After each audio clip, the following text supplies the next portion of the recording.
o programa Código de Honra começa agora. O programa é uma iniciativa do Instituto dos Advogados de São Paulo, IASP, e do Tribunal de Justiça de São Paulo, TJSP. E hoje estaremos conversando um pouco com o juiz Mário Sérgio Leite. Como vai o senhor, tudo bem? Tudo bem, é um prazer estar no programa, bela iniciativa do IASP, uma parceria do Tribunal de Justiça. É uma honra estar aqui. Bom, o juiz Mário Sérgio Leite, ele é juiz assessor da presidência do Tribunal de Justiça de São Paulo e também juiz titular da primeira vara criminal de São Paulo também, certo? Isso mesmo, eu sou assessor da presidência do Tribunal de Justiça, na área de patrimônio e contratos, enfim, para que as pessoas possam ouvir, especialmente aqueles ligados à área jurídica, o Tribunal de Justiça é um órgão administrativo, né? E ele, como tanto, exerce a gerência, vamos chamar assim, do Poder Judiciário do Estado de São Paulo, envolvendo contratos, o patrimônio, questões outras ligadas a pessoal. E eu sou um dos juízes que compõem, vamos dizer assim, esse time de assessores do presidente, que as decisões finais são dele, mas ele não consegue dar conta de uma máquina tão grande sozinho. Então ele convoca esse juiz, eu sou um juiz convocado, então estou afastado da jurisdição, ou seja, eu não julgo o processo nesse tempo, e sou de um cargo de confiança dele, vamos chamar assim, afastado da minha vara, que é a primeira vara da capital criminal. O senhor foi também juiz assessor da Corregedoria, antes de ser assessor da presidência.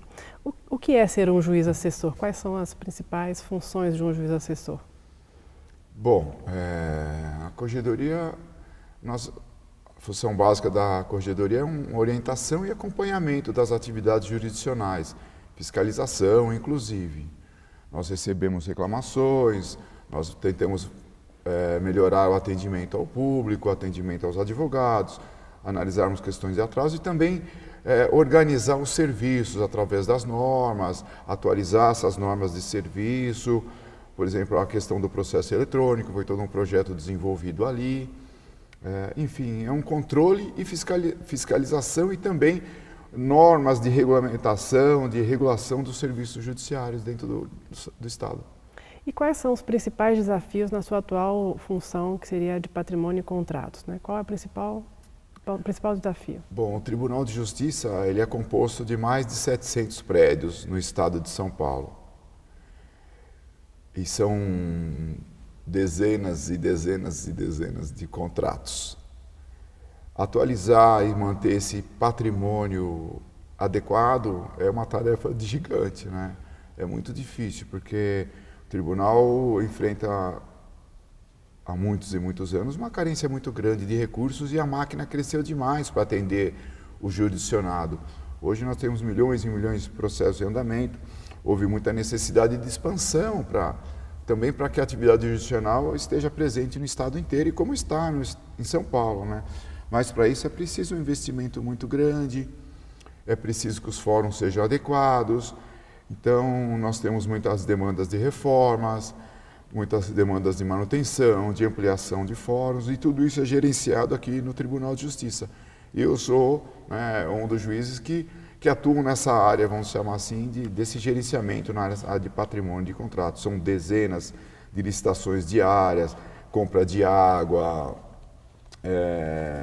convênios com prefeituras, enfim, para a melhoria de todo o sistema, para a expansão das atividades, para a própria manutenção mesmo, Então é uma atividade contínua, assim. Vamos licitar a compra de cadeira, por exemplo, passa pela gente, Tudo isso é um dia a dia, é uma máquina administrativa muito grande o tribunal. É bom que os advogados, os estudantes, enfim, as pessoas saibam, que o tribunal também é uma grande empresa, vamos chamar assim, que precisa ser administrada com muito cuidado, porque são recursos públicos. Nessa área de reformas e de expansão, quais são os projetos atuais do Tribunal de Justiça? Bom, nós estamos desenvolvendo projetos de várias reformas de vários prédios. Nosso objetivo principal, inclusive por dotar de um orçamento próprio, é mantermos o que nós possuímos, Assim, então são dezenas de reformas elétricas para atualização, seja porque hoje nós estamos caminhando aí para o processo inteiramente digital, então isso exige uma demanda elétrica muito grande. O investimento na área de informática hoje é imenso. Também com esse aumento, né, da temperatura global que a gente sente aqui no estado, existe uma necessidade de fornecimento de equipamentos de ar-condicionado, e tudo isso acaba gerando uma necessidade de adequação elétrica dos prédios. São muitas reformas em andamento e são coisas imperceptíveis, né? Coisa que as pessoas não veem. Também temos muita manutenção em telhado, em pinturas, na área de segurança também estamos evoluindo muito para fazer controles maiores de acesso. Enfim, são dezenas de obras. E também existem alguns projetos em andamento de recuperação de prédios e reformas, como os prédios, o prédio que ocupa as varas da infância e da juventude, que é uma prioridade para o tribunal, que está situado na rua Piratininga, é um prédio antigo que precisa muito ser reformado. Nós temos uma obra que foi abandonada, a reforma em Jacareí, que nós estamos trabalhando em cima desse projeto, que ficou uma imagem muito ruim, né? Não para o Poder Judiciário, que nós não éramos responsáveis por essa obra, mas ficou um esqueleto lá de obra abandonada, que é uma sensação muito ruim para o Poder Público. Em Atibaia também nós estamos assumindo o ônus de reformar, que foi um prédio construído pela Prefeitura e pela Secretaria de Justiça, um fórum que está interditado há mais de 2 anos. Hoje nós contratamos esse projeto, o tribunal contratou, o tribunal está pagando por isso, para que seja feito um projeto, enfim, completo, para que essa obra possa ser licitada e esse prédio possa ser reformado e que possa ser usado aí pela população, enfim, que é isso o nosso objetivo, né? Tornar nossos prédios melhores para a população em geral, que possa ter um atendimento melhor e mais adequado. E nós sabemos que o Tribunal de Justiça já tem um cronograma de implementação das audiências de custódia pelo estado inteiro. Há uma preocupação com as estruturas físicas para suportar todo esse crescimento? Sim. Aqui na capital nós temos uma grande notícia aí para os advogados e para todos os que participam, né, para todos os operadores de direito, como a gente costuma chamar, e para o público também, inclusive para aqueles que são detidos, né? O espaço da audiência de custódia está sendo totalmente remodelado, criado, era uma área que ficava numa parte abandonada do Fórum Criminal, que é o ministro Mário Guimarães, e a inauguração é para o dia 27, vocês estão convidados, todos os advogados, o pessoal da Crimesp. O tribunal pensou nos advogados, pensou na defensoria, no Ministério Público, criou um espaço, todos envolvidos vão poder ter um espaço digno para atender aqueles que são presos, né, que são submetidos à audiência, vão ser ampliados os espaços de audiências, para que tenha um atendimento melhor para aquelas pessoas que estão numa situação delicada do momento de suas vidas, né? E futuramente a gente já está estudando aí possibilidade de, se o CNJ, né, a Senar, ter audiências nesse espaço para audiências de custódia, ou seja, para que os presos não precisem ser transferidos até aqui. Nós estamos pensando nisso, dar um jeito de fazer essas audiências por teleaudiência. Hoje a gente vê também no Brasil uma grande preocupação com o meio ambiente. Isso é uma preocupação também do tribunal, nesse sentido? Sim. Nós, juntamente com a equipe de assessoria de imprensa, pensávamos muito em criar uma campanha, né, de economia, uma campanha que envolvesse o consumo de água de forma mais racional, de luz, de material descartável. E a partir dessa troca de ideia, dessa busca, dessa campanha, nós criamos um selo, né, chamado TJ Sustentável. E isso de um sonho acabou se tornando realidade. Existe um game hoje em andamento, que é uma competição entre todos os prédios do estado, de São Paulo, dos fóruns, né, para ver quem economiza mais esses insumos descartáveis, água, luz e até telefone, enfim. A ideia não é apenas a economia de recursos, mas financeiro, quero dizer, mas que as pessoas comecem a pensar mais no meio ambiente. Ao lado disso, o CNJ também regulou essa questão e a gente está evoluindo, né? Criamos um núcleo de sustentabilidade, estamos levando isso para o interior, estamos estudando várias medidas, como coleta seletiva, Enfim, nossos projetos também, a gente tem pensado em criar alguma coisa de um selo verde para os projetos, que os prédios possam ter captação de água, enfim, questões que realmente tornem o TJ, que é essa máquina tão grande, né, um pouco mais sustentável, vamos chamar assim. E me fale uma coisa, doutor Mário, os advogados frequentam os fóruns no dia a dia, né? E vocês têm esse projeto do TJ Sustentável. Como os advogados poderiam os ajudar? Aí toda a iniciativa é válida nessa área, né?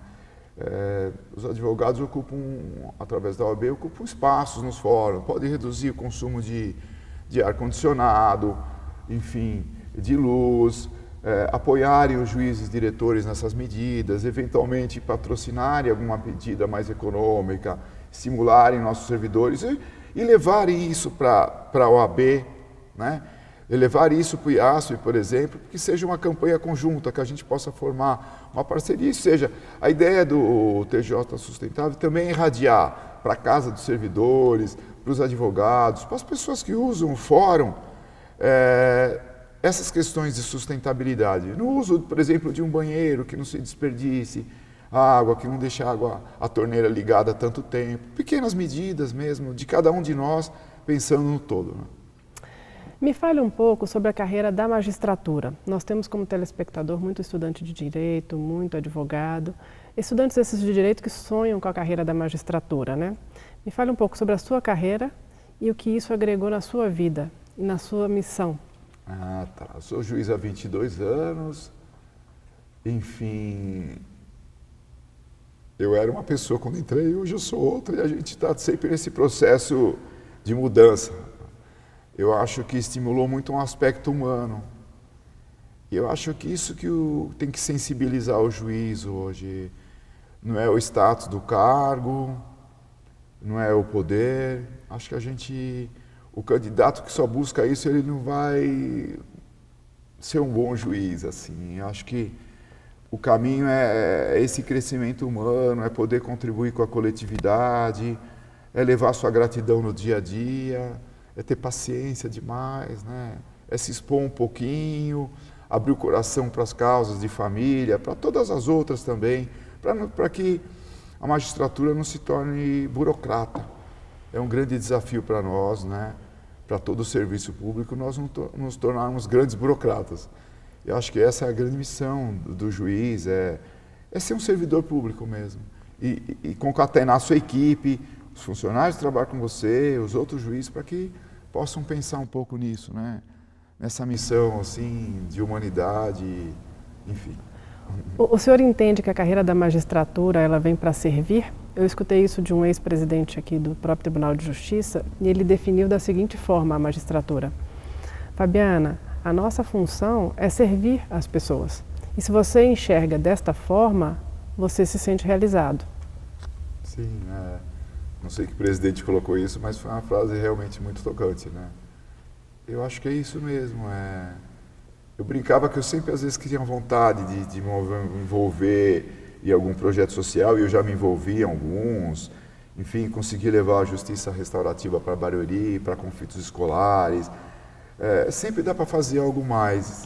E essa frase que ele colocou realmente é inspiradora e fantástica, assim, porque a gente como juiz, se você tiver essa alma aberta, você sempre consegue ajudar um pouco a pessoa, sabe? Não é pensar, estou fazendo justiça de uma sentença, não, um pouco mais mesmo, uma palavra, tentar buscar uma audiência de família, ou mesmo uma audiência civil, que as pessoas estão em conflito, a harmonização, um pouco de paz, né? Eu acho que a gente tem que ser o condutor dessa cultura de paz, que nós vivemos numa cidade tão grande, uma cidade de tanto concreto e muitas vezes tão violenta. Então é tentar levar um pouco disso, né? O senhor foi juiz em Barueri por 12 anos, né? Me conte um pouco sobre a sua vida como magistrado em Barueri, uma cidade que acaba tendo grandes contrastes, né, de riqueza e pobreza numa cidade só. E quais foram os seus principais desafios lá? Bom, o maior desafio foi trabalhar tanto. Porque eu brinco que eu chegava lá às 8h30 da manhã e saía 8 da noite, né? Mas foi extremamente gratificante, porque ao mesmo tempo que foi o lugar mais difícil que até hoje pelo qual eu trabalhei, foi o que mais me inspirou a vencer metas, a desenvolver projetos ligados à comunidade, a um atendimento melhor. Isso é realmente uma cidade cheia de contrastes, que às vezes você fixava uma pensão de R$70 por mês, de 100, daqui a pouco chegava um casal muito rico, você fixava, sei lá, de 30 mil por mês. É um exemplo, né? Eu não estou sendo aleatório com valores, mas realmente existem famílias riquíssimas e famílias muito pobres. Então, tem toda essa diferença que você tem que tratar todo mundo de forma igual. Então, é um desafio constante, assim. Então, foi uma experiência muito rica ter trabalhado ali. Me trouxe muita experiência também. Eu acumulei as funções durante muitos anos no interior e também em Barueri, como diretor do fórum. Me ensinou um pouco a cuidar dos prédios no dia a dia, ser meio zelador de tudo isso. Como esse salão que você está vendo aqui, cujo restauro acabou esse ano. Então a gente também ajudou a discutir contrato, a discutir atualização, discutir um pouco de todo desse salão, dessa reforma que foi feita aqui dentro, onde você está presente. E nesses 12 anos de juiz, eu vejo que o senhor foi juiz da vara de família, certo? Como juiz da vara de família, como o senhor vê essas famílias atuais, né? O divórcio, a questão da definição das pensões, os novos filhos. Me passe um pouco a sua impressão de quais são os principais problemas, né, sobre esse tema. Para ver a família hoje, a gente tem que pensar na sociedade como hoje. Aquela visão tradicional de um modelo único não existe mais. Basta estar numa vara de família para a gente ver que tem mãe que é mãe, pai de família, pai que é mãe, pai de família, tem casais homossexuais, tem várias modulações dentro de tudo isso. E a única forma de se lidar com isso hoje é se desmistificando de qualquer preconceito, né? E olhando para as pessoas como seres humanos e tentando entender aquilo e buscando uma solução que seja a mais justa e adequada para o caso. Os conflitos realmente de família é uma coisa muito dura, que foi dura para mim, de ver que as pessoas muitas vezes levam o ódio que tem pelo outro num conflito, fazem com que os filhos sofram isso. Isso realmente é muito frustrante como juiz, e você tenta alertar um pouco as pessoas para isso, para que não coloquem tanto ódio, né? Afinal de contas, cada um tem os seus motivos de busca de felicidade, das suas angústias, das suas frustrações, enfim. E cada um é livre, né, para ficar onde quer, na relação que precise estar ou não. Então, que as pessoas, eu acho, o recado que fica é que, como advogado, enfim, como estagiário, como estudante de direito, para todos nós, né, que a gente não faça de um processo de separação, de divórcio, de guarda, uma batalha. Porque eu acho que quem perde é a gente mesmo. Quem perde é a sociedade, é o juiz, especialmente a criança. E os casos de alienação parental? O senhor chegou a julgar algum caso? Sim, eu tive acesso a alguns casos. Realmente são tristes, né? Porque, como o nome diz, às vezes, por causa de uma situação de ódio, de raiva extrema, de uma confusão mental muito grande que o pai ou a mãe se investe, ele resolve eliminar a figura paterna ou materna da mente, da criança, enfim, né? Isso é uma coisa muito triste, porque o que ele está fazendo com essa criança vai sentir lá no futuro, né? Eu acho que quem passou por situações de divórcio, de separação, sabe o quanto é delicado esse processo, esse procedimento, né? Eu acho que quanto mais paz você levar para isso, mais palavras de conforto, sim. Por isso que a atuação do advogado, de família, do estudante, né, do estagiário, ou mesmo do juiz, do promotor, do defensor público, tem que ser muito balizadas pela tranquilidade, paz, e tentar harmonizar esses conflitos. Eu acho que a gente não está aqui para jogar lenha na fogueira na vida de ninguém. O que o senhor acha da guarda compartilhada, entrando um pouco nas questões de família? Eu acho muito interessante. Foi uma evolução legislativa, mas o casal está muito evoluído para se ter uma guarda compartilhada na prática. Não pode simplesmente estabelecer como regra geral para todo caso. Quando o casal se dá bem, quando a separação foi bem construída, o divórcio, enfim, foi harmonioso, né? a gente pode pensar numa guarda compartilhada, ou seja, tanto o pai como a mãe têm discernimento do que se trata, tem respeito e sabem lidar como dois adultos toda essa situação, essa dinâmica da vida das crianças, né? Mas se houver um conflito, não houver comunicação entre os pais, realmente fica inviável o estabelecimento de uma guarda compartilhada. Bom, e a gente começou o programa, né, falando que o senhor vai assumir a primeira vara criminal do Fórum da Barra Funda. E o senhor veio de uma vara de família, ficou 12 anos lá e depois exerceu várias funções administrativas aqui no Tribunal, corregedoria, assessor da presidência do Tribunal de Justiça.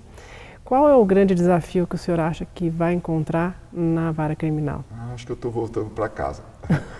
Eu fui delegado de polícia, exerci as funções de juiz criminal até 2004, 2005, porque Barueri era uma vara cumulativa. Você era juiz de família e civil, enfim, e juiz criminal também. Lógico, eu estou um pouquinho afastado no comecinho, né? Vou ter que me atualizar um pouco, estudar as modificações legislativas que houveram, enfim, mas acho que a sementinha está aqui dentro, vai correr tudo bem. Está motivado então? Estou motivado muito. Tá. Uma coisa que a gente gosta sempre de perguntar, até porque esse programa é escutado por muitos estudantes de direito, é a carreira, né? O que você recomenda hoje para um estudante de direito que sonha em se tornar um juiz? Quais são os passos que ele deveria percorrer para se tornar um juiz? Porque a cada dia que passa, acho que o concurso para juiz se torna mais difícil, né? E até por isso acaba se tornando cada vez mais um sonho. Então, como ajudar essas pessoas que estão vindo agora a conquistar esse sonho? Sim, o caminho é longo. Quanto mais cedo você descobrir que você tem essa vocação, a gente espera pessoas vocacionadas, né? E não alguém que só queira prestar um concurso ou passe para promotor, defensor ou juiz, não. A gente quer que a pessoa tenha essa vocação, para que amanhã depois ele seja contente no que ele faz e possa transmitir essa alegria, essa gratidão para as pessoas que são atendidas. Esse é o primeiro objetivo. O segundo, a gente sabe que é um concurso que está muito difícil, né? Que a dedicação é muito grande, enfim, é preciso muita coragem, muita raça, muita determinação e empenho, né? São períodos longos de estudo, acreditar que vale a pena. Eu acho que a retribuição humana é muito grande. E isso é o principal fator de estímulo, na minha opinião. É você saber que você está desenvolvendo uma missão. Eu acho que te estimula a crescer muito como ser humano, em vários aspectos da sua vida, assim. Eu sei que eu sou uma pessoa bem melhor do que eu era hoje. E o senhor recomenda que essa pessoa tenha algum tipo de prática antes de passar num concurso para juiz? Ou seja, que ela exerça um pouco a advocacia ou conheça alguma área do dia a dia das pessoas como advogado? Ou o senhor acha que não tem? Né? Hoje o concurso exige os 3 anos de prática, e isso é muito bom. Porque eu acho que a prática efetiva, eu quero dizer, do advogado ou de alguma outra função pública, vai te dar experiência, né? Porque o juiz acaba assumindo as funções de muito poder no dia a dia, e é bom se ter o que é a posição do outro lado. O que é ser advogado, estar com a barriga no balcão, como se diz, né? O que é saber peticionar, o que é saber esperar, o que é ser cobrado de um cliente, ou exercer outra função pública como delegado, saber do dia a dia, ter experiência de vida mesmo, né? Porque você vai estar lidando muito com conflitos que muitas vezes dá a impressão que o juiz, olha, eu vou ficar sentado na minha mesa fazendo belas sentenças. É muito mais que isso, né? É atender, lidar com a equipe de servidores, é saber exercer gestão desses servidores, saber ser um líder, atender as pessoas com dignidade, com paciência, é saber dialogar, né? Se colocar em posições difíceis, muitas vezes, achar caminhos para os processos. Então, ser desafiado o tempo inteiro. Então, acho que a experiência de vida e profissional, a gente está falando disso, conta muito, muito mesmo. Só depois de um tempo, quando você está lá, que aparece à sua frente um caso determinado, essa experiência vai vir à tona. Assim. Experiência de época que você era estagiário, que você recebeu a missão do seu advogado para ir lá falar com o juiz, esperou no balcão todo o tempo, sabe? Como você vai explicar para os seus funcionários, para ter atenção com todos os estagiários, para ter atenção com os advogados, ou seja, você tem que ter passado por algumas coisas, né, para chegar nesse caminho mesmo. Bom, eu agradeço imensamente a sua participação no programa Código de Honra, em nome do Instituto dos Advogados de São Paulo. Me convido para novas entrevistas, pra gente, principalmente quando o senhor assumir a vara criminal, né, para a gente se atualizar sobre esse tema e ver os seus novos desafios. E abro espaço para o senhor fazer alguma consideração. Eu que agradeço essa iniciativa da IASP, que é incrível, né? Está podendo abrir esse canal novo de comunicação com os advogados, com os estagiários e enfim, com o público geral. É uma honra estar aqui, é uma honra ter participado dessas gestões administrativas dentro do Tribunal de Justiça, eu só posso ter gratidão. Sinto falta um pouco desse relacionamento com o advogado no dia a dia. Não vejo a hora também de voltar para a minha vara para poder despachar com o advogado. Eu acho que eu estou com muita saudade desse dia a dia do juiz, assim, que eu sempre, por onde eu passei, deixei grandes amigos advogados. Então, agradeço muito a oportunidade e parabenizo a iniciativa, que é incrível mesmo. Acho que hoje a gente tem que abrir esses novos espaços de comunicação. Nós temos que nos atualizar, né? Levar essas mensagens. É bem legal essa parceria. Todos nós estamos aí mais ou menos dividindo os mesmos caminhos, né? Essa paixão pelo direito que nos guia. Fica aqui uma saudação, um agradecimento para o IASP e para todos os advogados aí. Um grande salve. Isso aí, inspirando e motivando os jovens advogados cada vez mais, com os juízes, advogados já conceituados. Eu lhe agradeço mais uma vez a participação no programa e nós encerramos aqui hoje o programa Código de Honra, programa este do Instituto dos Advogados de São Paulo em parceria com o Tribunal de Justiça de São Paulo, e nos vemos na próxima semana.